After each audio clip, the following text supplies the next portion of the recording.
Hey friends, it's the end of November, Thanksgiving week, and guess what? My moms are still alive and thriving. I honestly didn't think we'd make it this far. We had a few nights where temperatures dipped below freezing, like really cold, cold, cold. So I bundled them up with plastic bags like they were little plant burritos, hoping for the best.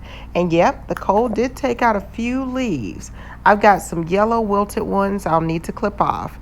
Just like life, sometimes we've got to let go of what's no longer growing. Snip, snip, just trimming away the tired stuff to make room for new growth. But look, would you look at this? New flowers are starting to bloom at the end of November. These mums didn't just survive, they're deciding to bloom anyway. Even after frost, even after freezing nights. How beautiful is that? Sometimes we think a season is over, but maybe it's just changing.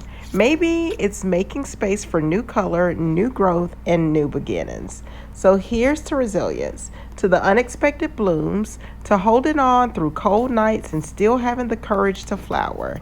Happy Thanksgiving, friends. May your week be full of warmth, gratitude, and little surprises just like these moms.